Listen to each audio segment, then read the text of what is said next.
السلام علیکم ویورز، ہمارے اس نئی ویڈیو پر خوش آمدید۔ آج ہم پھر ایک بار سیزن 6 کے متعلق ایک نئی ویڈیو کے ساتھ۔ گزشتہ ایپیسوڈ میں ہم نے اورحان غازی کے بارے میں بات کی تھی کہ اورحان غازی نے سلطان بننے کے بعد کیا کیا اقدامات کیے تھے۔ اورحان بے نے سلطنت عثمانیہ کے سلطان بننے کے بعد علاؤالدین بے کو سلطنت عثمانیہ کا وزیر بنایا تھا۔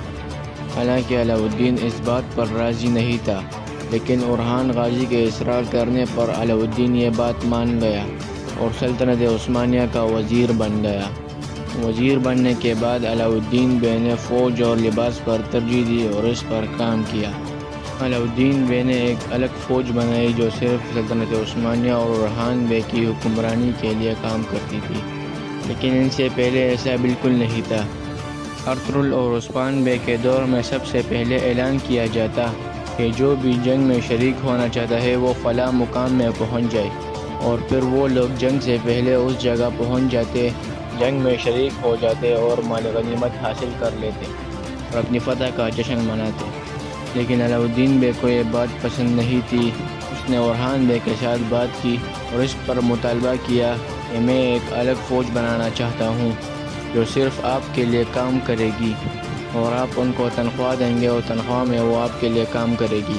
جس پر اورحان بے رضامند ہو گئے اور اس کو علاؤالدین بے کی یہ بات بہت اچھی لگی، جس کے بعد ایک الگ فوج بنائی گئی اور ان کو سلطنت عثمانیہ کا لباس دیا گیا۔ اور اس وقت اورحان غازی کی عمر 52 سال تھی۔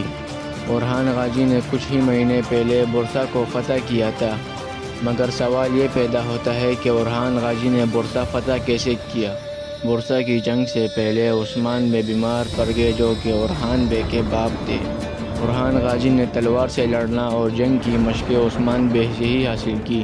عثمان بے نے خود اورحان غازی کی تربیت کی۔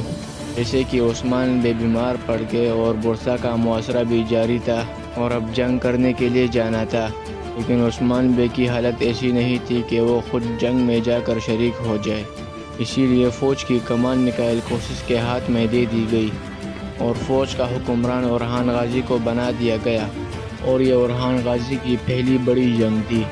بورسا کوئی قلعہ نہیں تھا بلکہ ایک علاقہ تھا، اور یہ ترکی کا سب سے بڑا علاقہ ہے جس کو فتح کرنا عثمان بے کی سب سے بڑی خواہش تھی۔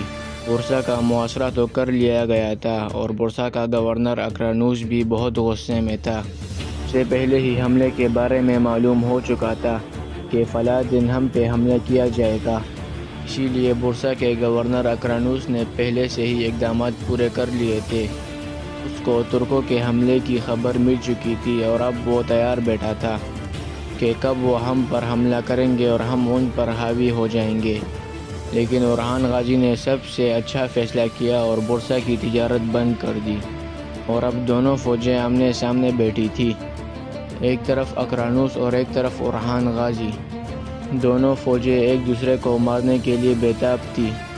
جب بورسا پر تجارت بند کر دی گئی، نہ ہی کوئی اندر جا رہا تھا اور نہ ہی کوئی باہر آ رہا تھا، اور اب اقرانوس نے فیصلہ کیا کہ میدان جنگ میں اترے۔ جیسے ہی میدان میں اترے تو اورحان غازی نے اپنے والد کے نقش قدم پر چلتے ہوئے بورسا کو فتح کیا، اور اس واقعہ کے بعد عثمان بے دنیا فانی سے رخصت ہو گئے۔ اب اورحان بے نے بورسا فتح کیا تھا اور بورسا کے قریب صرف ایک ہی بازنطینی علاقہ تھا جس کا نام نیسیا تھا، جو ان کے لیے کافی اہم تھا۔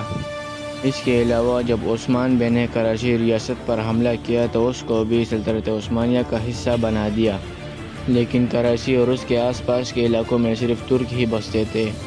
اگر بات کریں بورسا، اس کے علاوہ نیسیا اور اس کے بعد سمندری علاقوں کے قریب زیادہ تر یونانی اور عیسائی بستے تھے، جو بورسا کو دیکھ کر ترکوں کی جانب بڑھتے رہے اور مسلمان بنتے رہے۔ بورسا کو فتح کرنے کے بعد اورحان بے نے اس کے آس پاس کے علاقے بھی فتح کیے اور ایک پختہ سلطنت بنائی۔ تو ویورز، آج کے لیے صرف اتنا ہی۔ امید کرتے ہیں کہ آپ کو یہ ویڈیو اچھی لگی، اور اس ویڈیو کو لائک اور شیئر ضرور کیجیے گا، اور ہمارے چینل کو بھی سبسکرائب لازمی کیجیے، جس کی وجہ سے آپ کو ڈیلی بیسس پر معلومات ملتی رہے گی۔ اپنا بہت سارا خیال رکھیں، ملتے ہیں اپنی نئی ویڈیو میں، تب تک کے لیے اللہ حافظ۔